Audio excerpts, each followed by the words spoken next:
Hey everyone, Papa Ted here with some news about the new 1.06 patch for Overwatch, which is basically the 2016 Summer Games update. As we can see here, there's been a large visual overhaul, and it's basically to follow the real games, which is kicking off, I think, today actually, although the starting ceremony doesn't start for another couple of days.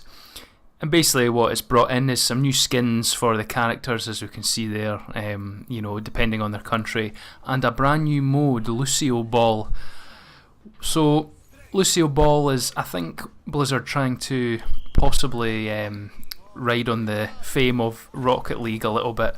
It's a 3-on-3 Lucio match where you hit a giant ball around and try and score. Now, I didn't actually realise that this was coming to the patch until I actually downloaded it, so it came as a nice surprise. Unfortunately, though, the mode isn't great. It's nothing more than, a little muck around.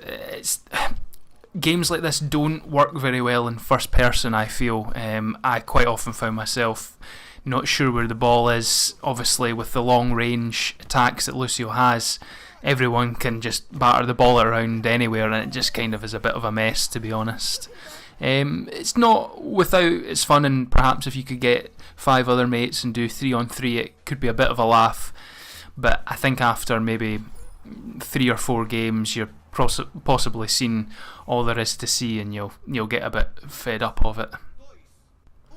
So let's move on to some more of the general updates that are in patch 1.06. With the competitive play, players who leave a competitive match before its conclusion, you'll now have to wait at least 10 minutes before joining another competitive match, so hopefully that'll discourage people from doing that. And during subsequent rounds of assault maps like Hanamura and Temple of Anubis, the amount of time provided for each team assembly has been reduced slightly, so there'll be less waiting around.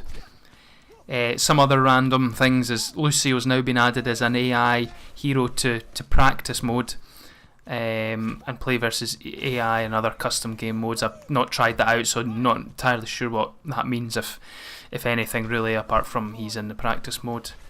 And there's been some updates to the matchmaking system, so hopefully you'll get into matches slightly quicker, and they'll be more balanced. You'll be playing against teams that are perhaps more balanced. Because you can play teams that their overall competitive rank is the same as yours, but their level could be a lot higher. I remember I was playing a competitive match, and even though the overall team rank was the same as ours, they had something like a level 99, 87, 76, whereas we had like a few in their teens, one level 6, and myself, who's in its 30s, I think I was the highest level player in my team. So hopefully the matchmaking fixes will sort that a little bit.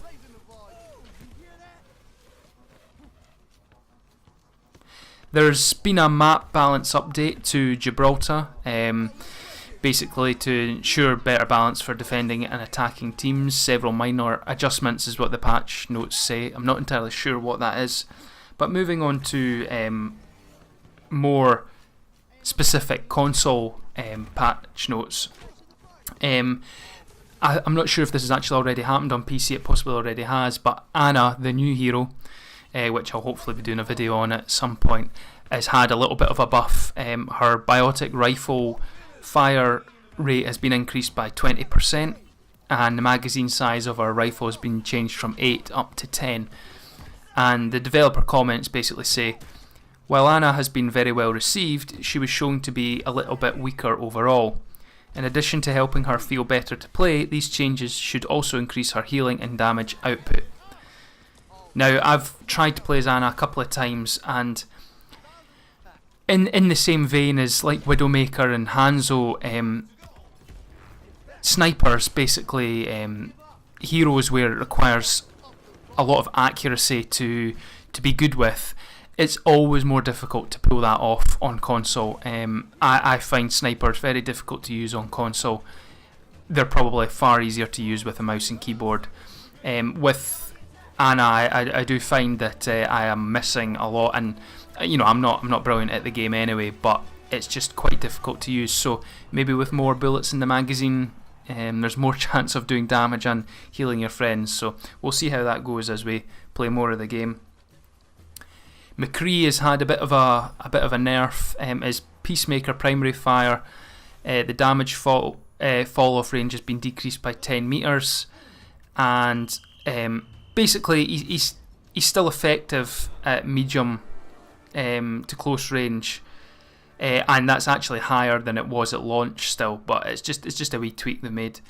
The alternate fire, the Fan the Hammer rate of fire has been increased by 15%, and when I was playing as him, I definitely noticed that it was a lot faster. So whilst the damage is less, you're able to do it more quickly. And the recovery time for his flashbang has been reduced, so that's always good. The developer comments about McCree's changes basically say McCree's latest range increase helped him quite a bit, but it was a bit too much in the right hands. This current change weakens his long range damage somewhat, but still keeps it stronger than it has been in the recent past. The other changes combine to allow him to land more alternate fire shots on targets that he has hit with flashbangs. There's also been some general bug fixes which caused the kill cam to show a black screen, which actually a lot of my friends were complaining about. They were saying, I don't like the new kill cam. I haven't experienced it, so I didn't know what they were talking about. Targets that get hit by Anna's sleep dart will no longer instantly recover when damaged, which is good because, okay, slowing them down was good with the sleep dart, but then not being able to do much damage without them getting up straight away was a bit of a bummer.